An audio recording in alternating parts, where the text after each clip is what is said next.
Hi everyone, welcome back to Easy English with Inna. In the last session, మనం simple present టెన్స్ని ఎలా వాడాలో చెప్పుకున్నాం. ఇప్పుడు ఈ సెషన్లో సింపుల్ ప్రజెంట్ టెన్స్ యొక్క ఉపయోగాలు ఏంటి, ఎప్పుడెప్పుడు సింపుల్ ప్రజెంట్ టెన్స్ వాడాలి. నిజం చెప్పాలంటే 60% of the English language is simple present tense. మనం మాట్లాడుకున్నటువంటి ప్రతి ఒక్క విషయాలు కూడా చిన్న చిన్న విషయాల నుంచి పెద్ద విషయాల దాకా సింపుల్ ప్రజెంట్ టెన్స్లోనే మాట్లాడతాం. ఎగ్జాంపుల్ చెప్పాలంటే సినిమా చూసి వచ్చాం. సినిమా చూసి రాగానే హీరో గురించి మాట్లాడతాం. అల్లు అర్జున్ డాన్స్ బాగా చేస్తాడ్రా, ప్రభాస్ యాక్టింగ్ బాగా చేస్తాడ్రా అని చెప్పుకుంటాం. అంటే Allu Arjun dances very well and Prabhas delivers dialogues well, Prakash Raj acts well, like that. మనం మాట్లాడుకునేటువంటి ప్రతి ఒక్క విషయం కూడా దాదాపుగా సింపుల్ ప్రజెంట్ టెన్స్లోనే ఉంటుంది. ఒక విధంగా చెప్పాలంటే నాకు ఈ వెదర్ అంటే చాలా ఇష్టం లేదురా బాబు, I don't like this weather అంతే. నాకు ఆ రాజుగాడు అంటే పడదరా, ఐ డోంట్ లైక్ రాజు. నాకు ఇది వద్దురా బాబు, I don't want this, I like that, I want this. Okay, you also don't like this నా, you also don't want this నా. So like that. మనం చెప్పేటువంటి ప్రతి ఒక్క మాట కూడా దాదాపుగా సింపుల్ ప్రజెంట్ టెన్స్లోనే ఉంటుంది. కాబట్టి సింపుల్ ప్రజెంట్ టెన్స్ని నేను ఎప్పుడైతే ఇంగ్లీష్ చెప్తానో సింపుల్ ప్రజెంట్ టెన్స్ కోసం కనీసం ఒక నెలన్నా చెబుతాను క్లాస్ రూమ్లో అయితే. కానీ since it is on YouTube classes, I don't want to prolong that much. And now let me get into the session.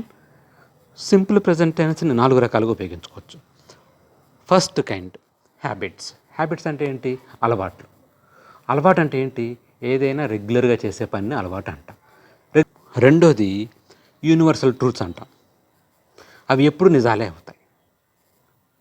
భూమి గుండ్రంగా ఉంది, అది నిన్న చెప్పిన అదే స్టేట్మెంట్, ఈరోజు చెప్పిన అదే స్టేట్మెంట్, ఎల్లుండి చెప్పిన అదే స్టేట్మెంట్. అటువంటి యూనివర్సల్ ట్రూత్లు చెప్పడానికి కొన్ని స్టోరీస్ ఉంటాయి. నక్క, కాకి అట్లాంటి స్టోరీస్ ఉంటాయి, మోరల్ స్టోరీస్ అంటాం. అవి చెప్పడానికి కూడా మనం సింపుల్ ప్రజెంట్ టెన్స్ని వాడతాం. కొన్ని ఫిక్స్డ్ అరేంజ్మెంట్స్ ఉంటాయి. రేపు నాకు ఫ్లైట్ 3 ఫ్లైట్, రేపు నాకు డాక్టర్తో అపాయింట్మెంట్ ఉంది, సాయంత్రం నాకు మీటింగ్ ఉంది.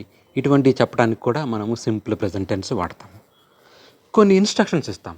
ఎవరైనా వచ్చి మనల్ని బెంజ్ సర్కిల్కి ఎలా వెళ్ళాలి అంటే, ముందు మీరు ఇక్కడికి వెళ్ళండి, అక్కడి నుంచి రైట్ తీసుకోండి, అక్కడి నుంచి లెఫ్ట్ తీసుకోండి, అలాంటి ఇన్స్ట్రక్షన్స్. కాఫీ ఎలా చేయాలి అని ఎవరైనా అడిగారనుకోండి, ముందు పొయ్యి వెలిగించండి, పొయ్యి మీద ఒక గిన్నె పెట్టండి, దాంట్లో నీళ్లు పోయండి, నీళ్ళు పోసిన తర్వాత నీళ్ళు మరిగిన తర్వాత కాఫీ పొడి కలపండి, తర్వాత పాలు కలపండి. అటువంటి ఇన్స్ట్రక్షన్స్ కూడా సింపుల్ ప్రజెంట్ టెన్స్లోనే చెప్తాం. As for me, the 60% of the English language is simple present tense. కాబట్టి సింపుల్ ప్రజెంట్ టెన్స్ని కనుక బాగా నేర్చుకోగలిగితే మిగతా 40% ఇంగ్లీష్ని చాలా తేలిగ్గా నేర్చేసుకోవచ్చు. So first let me give the habits. Habits అంటే ఎట్లా ఉంటాయి habits? I drink milk every day. నేను ప్రతిరోజు పాలు తాగుతాను, that's an habit. We pray in the morning every day. పొద్దున్న మేము ప్రేయర్ చేస్తామండి. And you watch TV every day. మీరు రోజు టీవీ చూస్తారు కదా, you watch TV every day. And he runs 5 kilometers every day. అతని హ్యాబిట్ అది. She wax after 6 PM. అందరు పొద్దున నడుస్తారు, కానీ ఈమె మాత్రం 6 తర్వాత నడుస్తుంది. She wax daily after 6 PM. I get up at 6 AM in the morning and I brush my teeth and I take my breakfast. So like that. Daily దినచర్య కూడా అలాగే చెప్పచ్చు. కొన్నిసార్లు చెప్తూ ఉంటాము క్లాస్ రూమ్లో ఉన్నప్పుడు కానీ, అబ్బాయి రోజు నన్ను కొడుతూ ఉంటాడు రా బాబు, he beats me every day. So that's how we use the simple present tense for habits. ఇంకా యూనివర్సల్ ట్రూత్స్ అని చెప్పాను. సూర్యుడు తూర్పున ఉదయిస్తాడు, sun rises in the east. Birds fly, పక్షులు ఎగురుతాయి. క్యాట్ డ్రింక్స్ మిల్క్, పిల్లి పాలు తాగుతుంది. అది ఎప్పుడైనా సరే it is a true statement. Cows give milk, dog barks. Universal truths, general truths and facts. And I said one more thing is universal stories. Let me give you a story of a thirsty crow.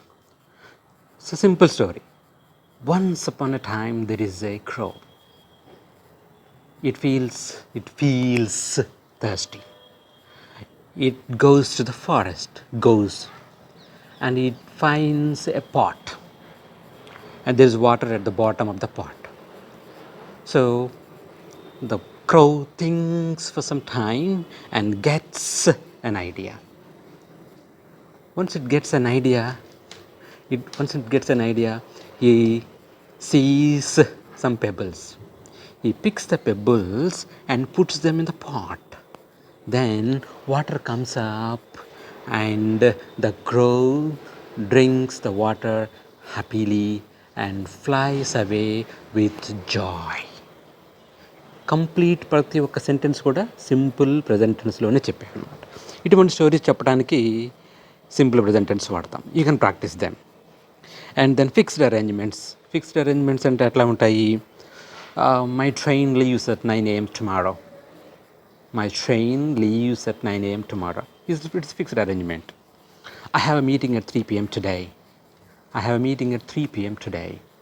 So that is a fixed arrangement. I see you tomorrow. Okay? I see you tomorrow. That's a fixed assignment. The fixed arrangements. So one more thing is, as I said again, giving instructions. So how to make a coffee? As I said, first take a vessel and first light the stove. After that, put the vessel on the stove and pour some water into that.